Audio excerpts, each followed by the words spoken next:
deste mundo. O orgulho foi a minha perdição na terra. Quem, pois, poderia compreender o nada que os reinos terrestres representam, se eu não compreendia? O que levei comigo da minha realeza terrestre? Nada, absolutamente nada. E como para tornar a lição mais terrível, a realeza não me seguiu até o túmulo. Rainha era eu entre os homens. Rainha, eu acreditava entrar no reino dos céus. Que desilusão, que humilhação, quando em lugar de ser recebida como soberana, eu vi acima de mim, mas bem acima, homens que eu considerava insignificantes, porque não tinham sangue nobre.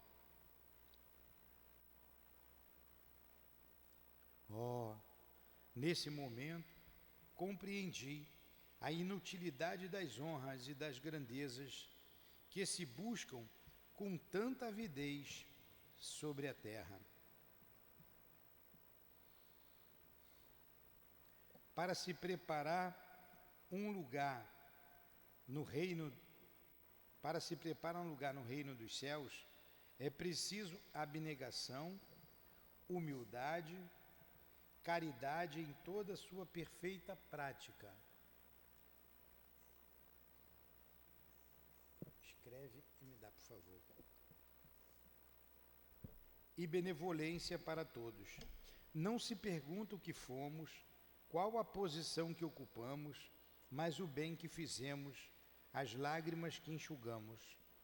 Ó Jesus, dissestes que teu reino não é deste mundo, pois é preciso sofrer para chegar ao céu, e os degraus do trono não nos aproximam dele.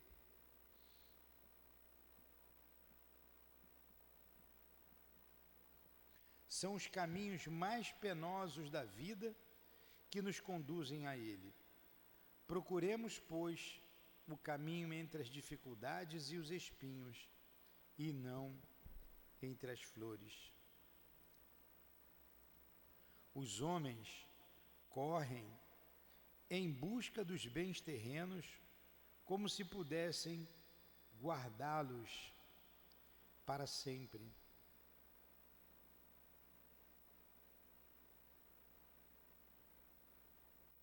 Mas aqui não há mais ilusões. E eles logo se apercebem de que se apoderaram apenas de uma sombra e negligenciaram os únicos bens sólidos e duráveis, os únicos que lhes seriam proveitosos na morada celestes, os únicos que poderiam dar entrada a essa morada. Tenham piedade daqueles que não ganharam o reino dos céus e ajudem-nos com suas preces, porque a prece aproxima o homem do Altíssimo, é o traço de união entre a terra e o céu. Não esqueçam, uma rainha de França.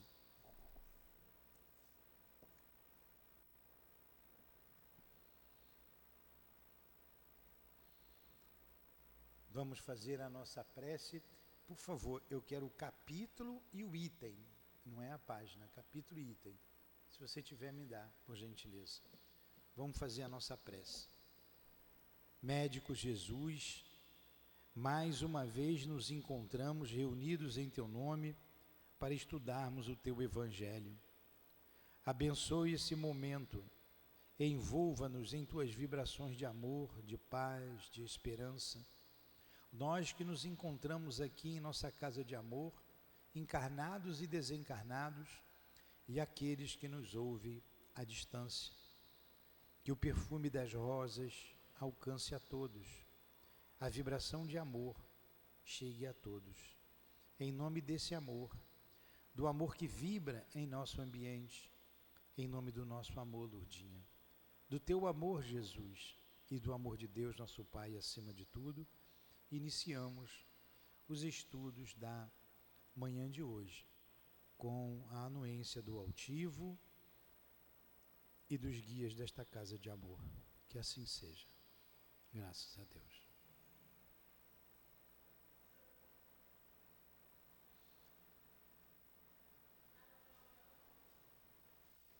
Vocês desculpem a nossa confusão, e é o capítulo 7, bem-aventurados os pobres de espírito, capítulo 7,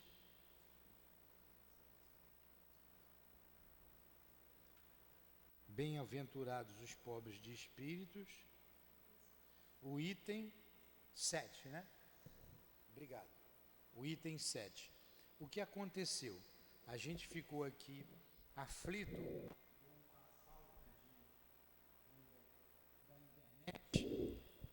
com a falta da energia, então nos embaraçamos um pouquinho.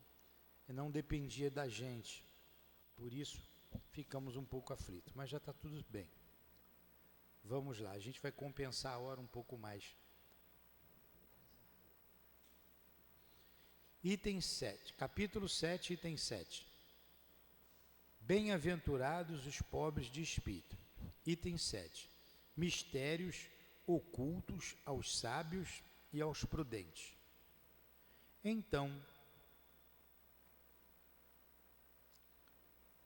Jesus disse estas palavras: graças vos dou, meu Pai, Senhor do céu e da terra, porque escondestes essas coisas aos sábios e aos prudentes, e as revelastes aos simples e aos pequenos. Mateus 11, 25. Então parece até uma incoerência Jesus dizer que os mistérios que vinham do céu ficassem escondidos aos sábios e aos prudentes, e se fosse revelado aos pequeninos. Mas por que ele disse isso? Porque os sábios e prudentes são orgulhosos. Os sábios, muitos, se acham deuses. Muitos poderosos acham que o dinheiro dele compra tudo, que ele pode tudo. E os mais humildes, as pessoas mais simples, buscam forças aonde não encontram aqui na terra. Buscam forças em Deus. Esses entendem o amor de Jesus pela humanidade, por todos nós.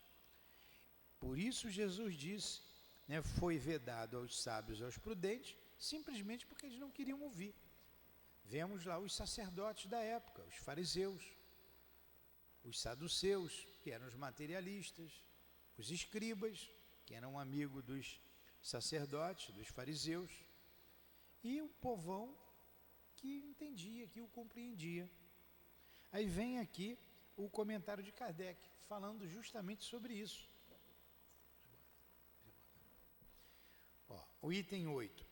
Pode parecer estranho que Jesus dê graças. Pode botar já aqui.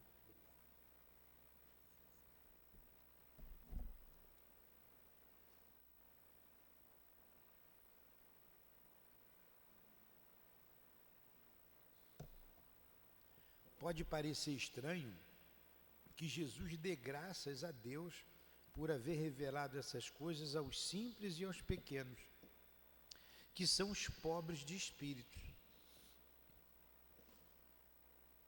e de tê-las ocultado aos sábios e aos prudentes. Então, o que é pobre de espírito? Hoje, a gente vê esse termo sendo usado de outra maneira, no sentido pejorativo. Porém, Jesus tinha como pobres de espírito os simples, os humildes. Bem-aventurados os pobres de espírito, porque é deles o reino dos céus. Bem-aventurados, felizes, significa felizes, a bem-aventurança. Felizes os humildes, porque é deles o reino dos céus. Mas humildade não é sinônimo de pobreza, não é. Tem gente pobre, orgulhosa. Tem gente pobre, soberba, não tem? Como você vê gente rica, com humildade, com simplicidade. Então ele não está se referindo à posição social, mas ao sentimento de humildade. Esses serão bem-aventurados, esses serão felizes. Aí, por quê? Porque aqueles orgulhosos, e nós temos aqui, não podemos dizer que todo rico é orgulhoso, que todo homem que tem poder é orgulhoso, não é assim. Tem gente que é rico, tem poder e é simples. São pessoas simples. Então vamos lá. Os simples, aparentemente, são mais aptos a compreender os ensinamentos de Jesus. E ele continua: é preciso entender por simples e pequenos os humildes, os que se humilham diante de Deus e não se consideram superiores a ninguém. E por sábios e prudentes, os orgulhosos, envaidecidos com o seu saber mundano, que se creem prudentes porque negam e tratam a Deus de igual para igual, quando não o negam.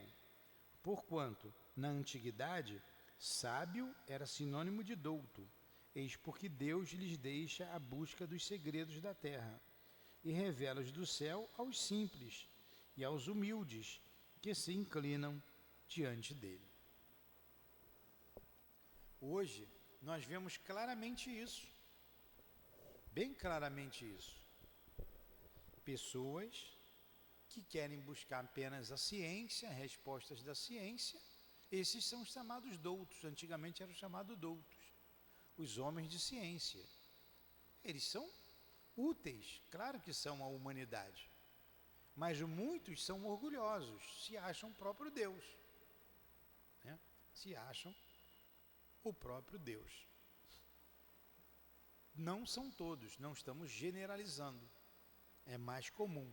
Assim como os mais simples são mais aptos a entender as coisas que vêm do mundo espiritual, as questões morais, falando da vida futura, da imortalidade da alma, como nos trouxe Jesus, e a doutrina espírita ratifica tudo isso, quer dizer, confirma, né? Ratificar, confirmar. Número 9. O mesmo acontece atualmente com as grandes verdades reveladas pelo Espiritismo. Certos incrédulos se admiram de que os espíritos façam tão poucos esforços para convencê-los. É que os espíritos se ocupam com aqueles que buscam a luz com boa fé e com humildade. De preferência os que creem possuir toda a luz e parecem julgar que Deus deveria ficar satisfeito em conduzi-los até Ele, provando assim a sua existência. Poxa, não tem gente que diz que mesmo vendo não acreditaria? Pois é.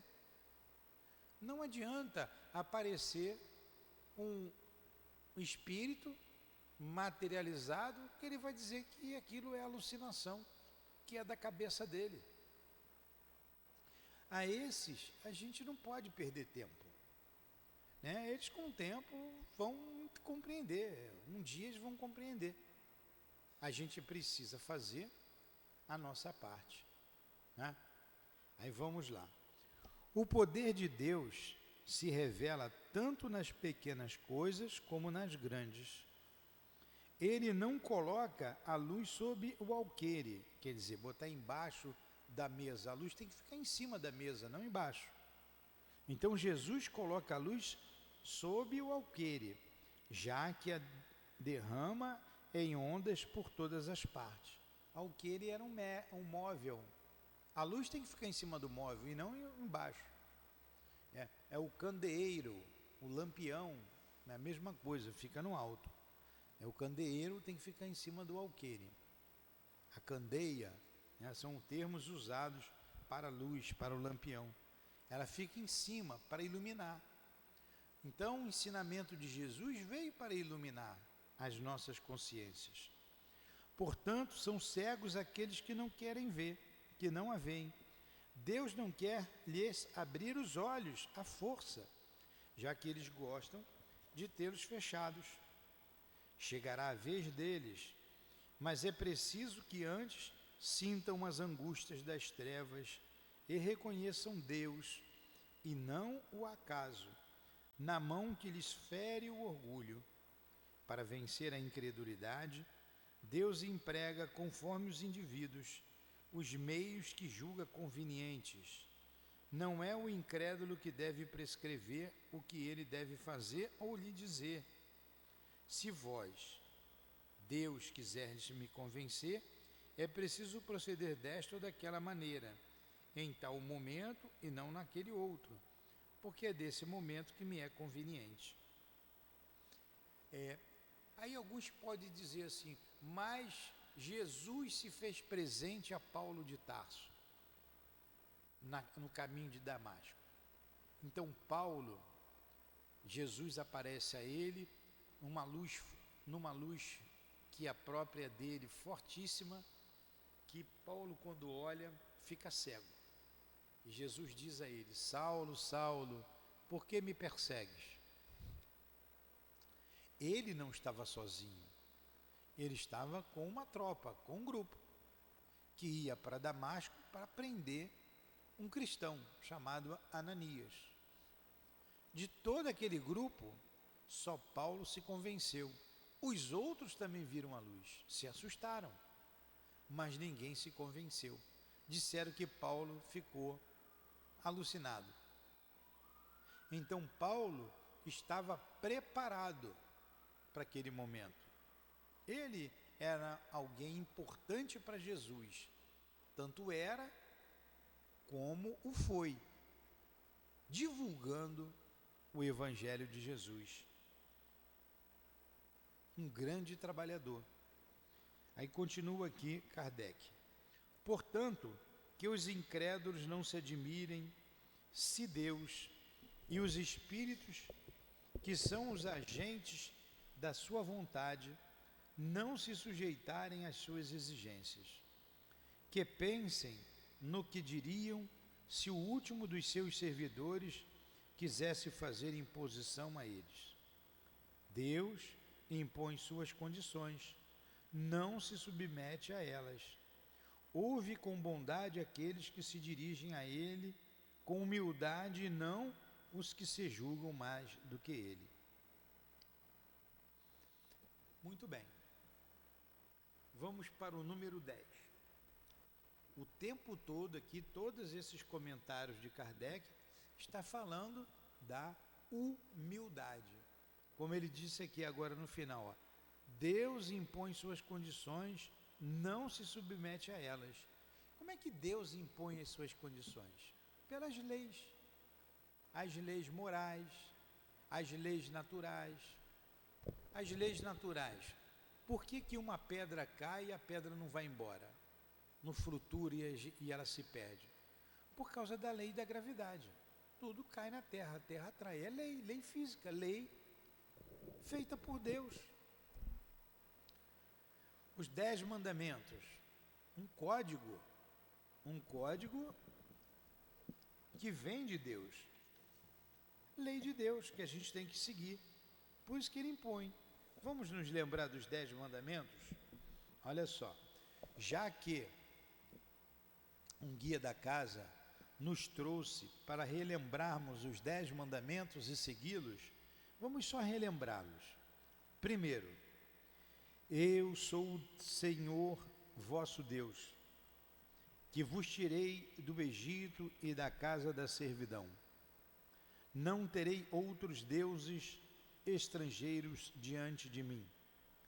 Não fareis imagem esculpida, nem figura alguma de tudo que está em cima no céu e embaixo sobre a terra, nem de tudo o que está nas águas sob a terra.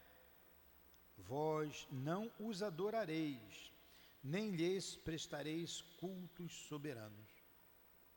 O que ele quis dizer aqui? Eu sou um único Deus, o Deus poderoso, o Deus acima de tudo. Por isso Jesus resumiu os 10 mandamentos em amar a Deus sobre todas as coisas e o próximo como a nós mesmos. Segundo mandamento que Moisés recebeu no Sinai, no Monte Sinai: não tomareis em vão o nome do Senhor vosso Deus. Não tomar o santo nome de Deus em vão. Usar o nome de Deus para qualquer coisa. 3. Lembrai-vos de santificar o dia de sábado. 4. Honrai vosso pai e vossa mãe, a fim de viverdes longo tempo sobre a terra, que o Senhor vosso Deus vos dará. 5. Não matareis. 6. Não cometereis adultério. 7. Não roubareis. 8. Não dareis falso testemunho contra vosso próximo. 9. Não desejareis a mulher do vosso próximo. 10. Não cobiçareis a casa do vosso próximo, nem seu servo, nem sua serva, nem seu boi, nem seu asno, ou qualquer outra coisa que lhe pertença. Está aí. Bem claro, né? Não matar, a gente ainda mata. Não cometereis adultério, ainda existe o adultério aqui na terra. Não roubareis, ainda existe o roubo. Não dareis falso testemunho contra o vosso próximo. Tem falso testemunho, falsidade? Por isso que a terra, não desejarei a mulher do vosso próximo. Quantos desejam a mulher do outro? Hoje a gente podia botar o marido também, né? Por isso que a terra é um mundo infeliz ainda. Por isso. Porque não cumprimos ainda esses mandamentos. E a humildade faz parte, é um sentimento de submissão a Deus, que você vai então cumprir esses mandamentos. Sem humildade você não cumpre. O orgulhoso não quer saber disso. O orgulhoso se acha todo poderoso, né? Então vamos para o item 10, no capítulo 7. Deus não poderia, perguntarão alguns, impressioná-los pessoalmente com sinais patentes, em presença dos quais o incrédulo mais endurecido deveria se inclinar? E nós responderemos, sem dúvida que sim. Mas então, onde estaria o mérito deles e para que isso lhes serviria? Não vemos frequentemente esses incrédulos se recusarem à evidência dos fatos e até mesmo afirmarem: se eu visse, não acreditaria, porque sei que isso é impossível? Se eles se negam a reconhecer a verdade, é porque seu espírito ainda não está preparado para compreendê-la, nem seu coração para senti-la. O orgulho é a venda que encobre a sua visão. Para que serve mostrar a luz a um cego? Portanto, é preciso inicialmente curar a causa do mal.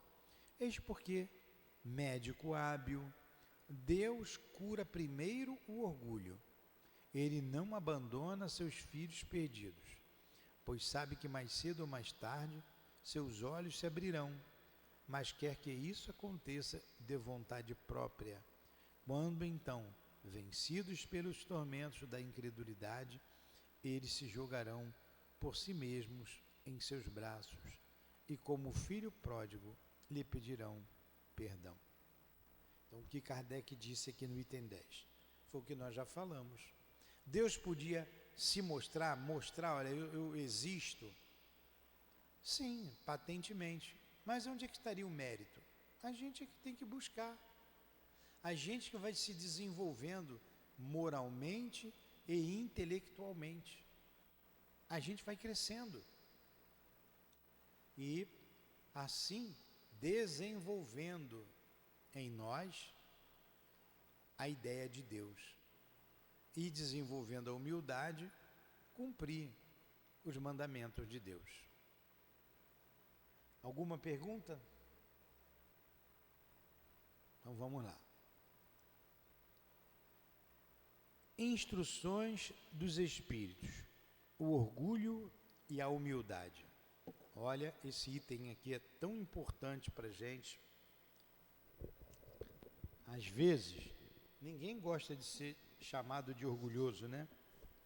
Mas, como ainda somos orgulhosos? Às vezes a gente tem momentos de simplicidade, de humildade, mas também tem momentos de orgulho, de soberba, devido à nossa inexperiência como espíritos que somos, devido à nossa pequenez, à nossa instabilidade. Mas estudando o Evangelho, lendo, buscando praticá-lo, a gente vai desenvolvendo essa humildade e vai buscando essa estabilidade. Aí diz assim, o Espírito que assina essa mensagem, uma mensagem grande, né? Mas muito importante. O nome do Espírito é Lacordaire. Lacordaire. Vamos lá. Quem foi Lacordaire? Não. Lacordaire. Quem foi? Não, vou escrever o nome dele aqui. Não foi tenista, não. Eu quero pegar todos os detalhes. Quando foi que ele nasceu? Foi um padre. Ele foi um padre. Deixa eu ver aqui direitinho aqui. O outro vai ser o Ferdinando Lacordaire.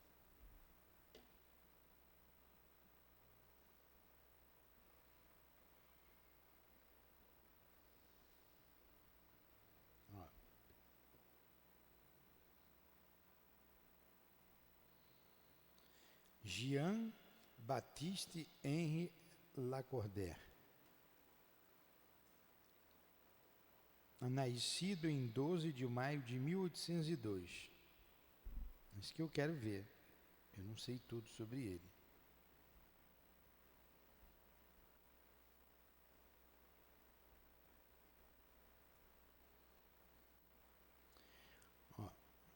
Henri Lacordaire, de seu nome completo, Jean-Baptiste Henri Dominique Lacordaire, foi um religioso dominicano, nascido a 2 de maio de 1802, século XIX, início do século XIX, em Heissey, na Borgonha, falecido em 21 de novembro de 1861. Então ele viveu 58 anos, né? Foi padre, jornalista, educador, deputado e acadêmico, sendo considerado como um precursor do catolicismo moderno e restaurador em França da ordem dos pregadores. Então é esse espírito chamado Lacordaire, né, que foi um padre, foi jornalista, foi político, acadêmico, que escreve aqui sobre o orgulho e a humildade. E ele começa assim: que a paz do Senhor esteja convosco. Venho até vós para vos encorajar a seguir o bom caminho. Deus concedeu aos pobres espíritos que habitam a terra em outras épocas. Deus concedeu aos pobres espíritos que habitaram a terra em outras épocas a missão de vir vos esclarecer. Bendito seja Ele pela graça que nos oferece de podermos ajudar no vosso aperfeiçoamento. Que o Espírito Santo me ilumine e me ajude a tornar compreensíveis as minhas palavras, concedendo-me colocá-las ao alcance de todos vós encarnados, que estáis em prova e procurais a luz, que a vontade de Deus me ajude a fazê-la brilhar aos vossos olhos. Então, olha que espírito inteligente e ao mesmo tempo simples e humilde também. Então ele disse que vai fazer o possível para que a gente entenda o que ele vai dizer. Ele vai falar na linguagem mais simples. Eu vou lendo a mensagem sem interromper, para a gente ir fixando a ideia que ele nos trouxe. A humildade é uma virtude bastante esquecida entre vós, sendo muito pouco seguidos os grandes exemplos de humildade que tendes recebido. No entanto, podeis ser caridosos com o vosso próximo sem humildade? Não, visto que esse sentimento nivela os homens, mostra que eles são irmãos, que devem se ajudar mutuamente e os conduz para o bem. Sem humildade, vos enfeitais de virtudes que não tendes, como se colocasseis uma roupa para esconder as deformidades do vosso corpo. Lembrai-vos daquele que nos salvou. Lembrai a sua humildade, que o fez tão grande e que o colocou acima de todos os profetas. O terrível adversário da humildade é o orgulho. Se o Cristo prometeu o reino dos céus aos mais pobres, é porque as criaturas importantes da terra pensam que os títulos e as riquezas são as recompensas recebidas pelo seu mérito e que a sua essência é mais pura que a do pobre. Creem que tudo aquilo que possuem é um direito deles, pois quando Deus lhes retira esses bens, ele os acusa de ser injusto. Quanta zombaria e cegueira! Deus faz alguma distinção entre vós pelos corpos? Quer dizer, somos diferentes por sermos ricos ou pobres? O Criador fez duas espécies de homens? Tudo que Deus faz é grande e sábio. Não deveis jamais atribuir a Deus as ideias engendradas pelos vossos cérebros orgulhosos. Ó rico, enquanto dormes sob tetos dourados, protegidos do frio, não sabes que milhares de irmãos teus, iguais a ti, estão na miséria? O infeliz que passa fome não é teu semelhante?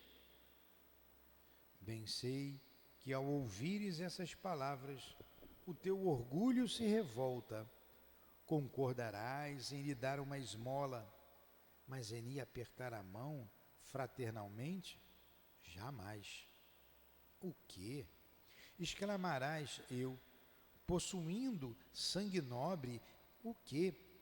Eu, possuindo sangue nobre, poderoso na terra, ser igual a esse miserável coberto de farrapos? Ilusória concepção de pretensos filósofos. Se fôssemos iguais, por que Deus o teria colocado numa situação tão baixa e a mim tão elevada? É verdade que as vossas roupas em nada se parecem, mas se ficasseis despidos, que diferença haveria entre vós? A nobreza do sangue, responderás. No entanto, a química não encontrou nenhuma diferença entre o sangue do nobre e o do plebeu, entre o do senhor e o do escravo. Quem pode afirmar que tu também já não foste um miserável, um infeliz como ele? Que também não pedistes esmola? Que não a pedirás um dia a esse mesmo que hoje desprezas? As riquezas são eternas? Elas não se acabam com esse corpo, envoltório perecível do teu espírito? Oh, olha-te com humildade, Lança finalmente os olhos sobre a realidade das coisas deste mundo, sobre o que faz a grandeza e a inferioridade do outro. Pensa que a morte não te poupará mais do que as outras pessoas, que os seus títulos não te protegerão contra ela, que a morte pode te atingir amanhã, hoje, dentro de uma hora, e se te encerras no teu orgulho, então eu te lastimo, porque serás digno de piedade. Orgulhosos, antes de serdes pobres, orgulhosos, antes de serdes nobres e poderosos, o que fostes? Talvez mais humildes que o último dos vossos servos. Portanto, curvai as vossas frontes altivas, que Deus pode abaixar no momento exato em que as elevais mais alto. Todos os homens são iguais na balança divina. Somente as virtudes podem distingui-los aos olhos de Deus.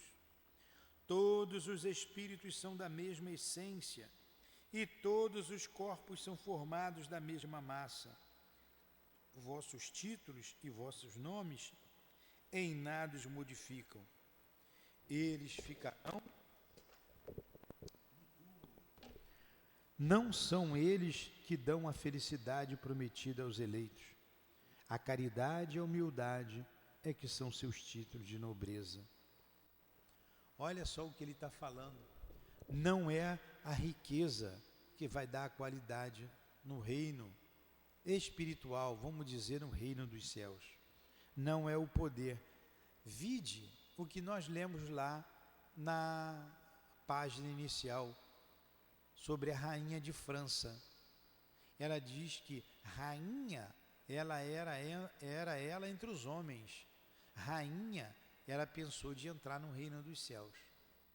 E quando chegou lá, ela diz assim, mas que desilusão, quando vi acima de mim, mas bem acima, homens que eu desprezava. Ela como rainha desprezava, porque eles não tinham sangue nobre.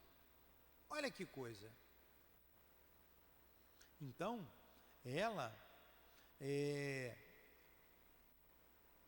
se viu, apesar de rainha, poderosa, rica, bela, se viu uma mendiga no reino dos céus. E ela termina, como nós lemos, a sua mensagem pedindo preces por ela e por todos aqueles que não alcançaram o reino dos céus, como ela não alcançou.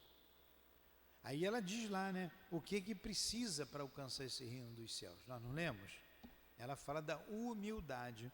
E ela começa falando pela humildade. Olha o que ela diz aqui, ó. Para se preparar um lugar no reino dos céus, é preciso abnegação. Abnegação é desprendimento das coisas da terra.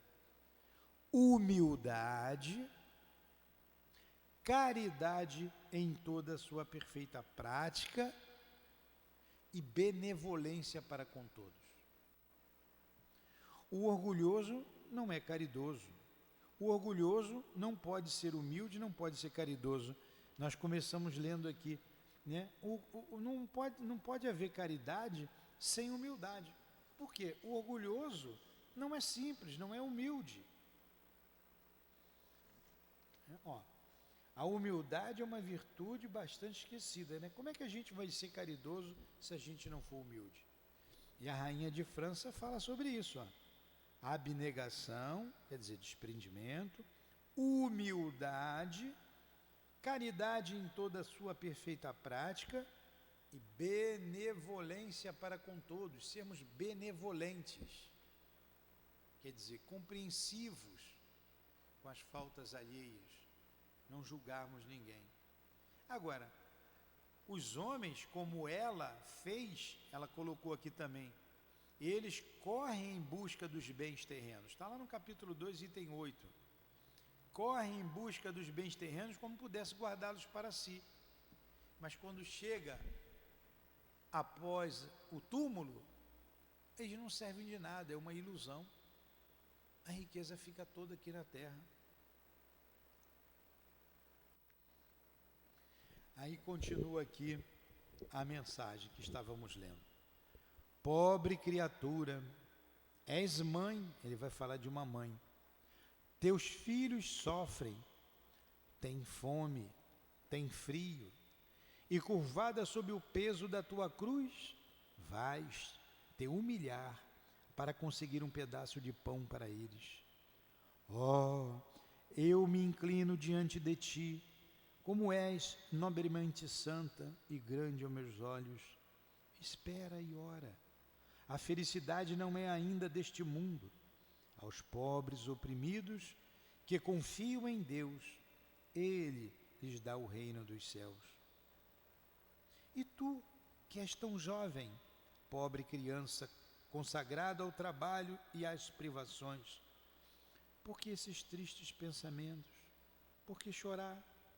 Que teu olhar se eleve piedoso e sereno para Deus. Aos pequenos pássaros Ele dá alimento. Tem confiança nele, que não te abandonará. O ruído das festas, dos prazeres do mundo, faz bater teu coração. Também querias enfeitar tua cabeça com flores e te misturar aos felizes da terra. Dizes que também poderias ser rica, como essas mulheres que vês passar extravagantes e risonhas. Cala-te, criança. Se soubesses quantas lágrimas e dores se ocultam sob esses vestidos bordados, quantos soluços são abafados pelo barulho dessa alegre orquestra, irias preferir tua humilde morada e a tua pobreza. Continua pura aos olhos de Deus, se não queres que teu anjo guardião retorne ao seu meio com o rosto escondido sob suas brancas asas e te deixe com teus remorsos, sem guia, sem apoio neste mundo onde ficarias perdida, esperando a punição em outro.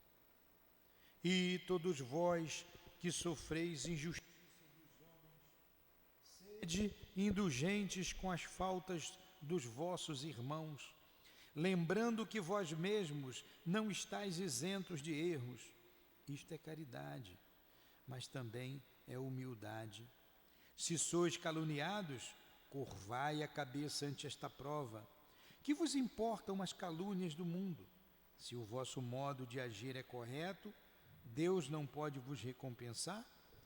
Suporta com coragem as humilhações do mundo.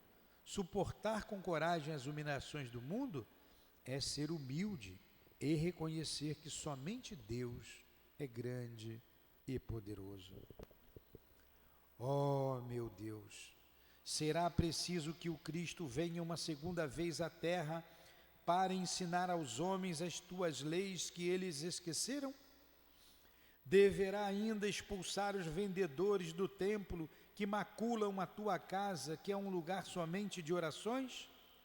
E quem sabe, ó homens, caso Deus vos concedesse essa graça, se não renegaríeis como outrora, se não voltaríeis a chamá-lo de blasfemador, por vir reprimir o orgulho dos modernos fariseus. Quem sabe se não farias com ele que ele voltasse a percorrer o caminho do Gólgota? Quer dizer, quem sabe se ele voltasse, a gente não ia crucificá-lo novamente. Durante o tempo que Moisés demorou, quando foi ao Monte Sinai receber os mandamentos de Deus, o povo de Israel, entregue a si mesmo, abandonou o verdadeiro Deus. Homens e mulheres deram seu ouro e suas joias para que fosse construído um ídolo que eles passaram a adorar. Homens civilizados, fazeis o mesmo que eles. O Cristo vos deixou sua doutrina e vos deu o exemplo de todas as virtudes. mas abandonastes seus exemplos e seus ensinamentos. Fizestes um Deus ao vosso jeito, cada um de vós em harmonia com as suas paixões, terrível e sanguinário, segundo uns, indiferente aos interesses do mundo, segundo outros. O Deus criado por vós ainda é o bezerro de ouro, que cada um adapta aos seus gostos e aos seus pensamentos. Acordai, meus irmãos, meus amigos, que a voz dos Espíritos comova os vossos corações. Praticai a generosidade e a caridade sem ostentação, isto é, fazei o bem com humildade, que cada um de vós destrua pouco a pouco os altares que erguestes ao orgulho. Em uma palavra, sede verdadeiros cristãos e alcançareis o reino da verdade. Não duvideis mais da bondade de Deus, agora que o Senhor dela vos oferece tantas provas. Vimos preparar os caminhos para que as profecias se realizem. Quando o Senhor vos der uma manifestação mais evidente da sua bondade, que o enviado celeste encontre em vós uma grande família, que os vossos corações, brandos e humildes, sejam dignos de ouvir a palavra divina que ele virá vos trazer, que o eleito só encontre em seu caminho as palmas deixadas pelo vosso retorno ao bem e à caridade. Então, vosso mundo se tornará o paraíso terrestre. Mas se continuardes insensíveis à voz dos Espíritos enviados para purificar e renovar a vossa sociedade civilizada, rica em conhecimentos, pobre, porém, tão pobre em bons sentimentos, então só nos restará chorar e lamentar a vossa sorte, mas não será assim.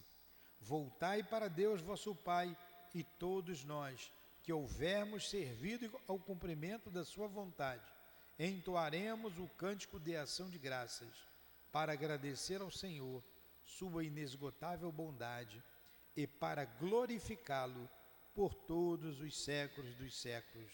Assim seja.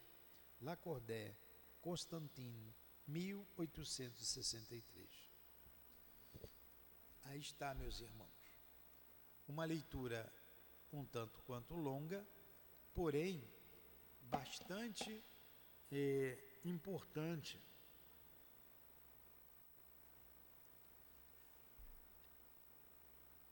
Contundente para todos nós. Então, agradecemos a Lacordaire, agradecemos a Paulo de Tarso, agradecemos a Allan Kardec, a Leon Denis, ao nosso irmão altivo, aos guias aqui presentes desta casa de amor, a você, Lourdinha, muito obrigado. Que Deus abençoe todos vocês. Que Deus abençoe os lares que nos ouvem à distância.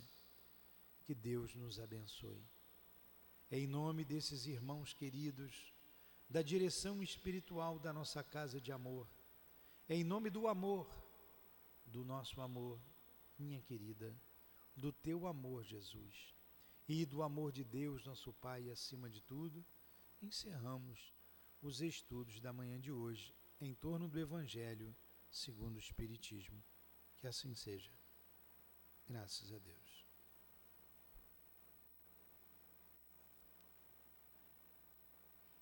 CEAP, Centro Espírita Altivo Panfiro. Uma casa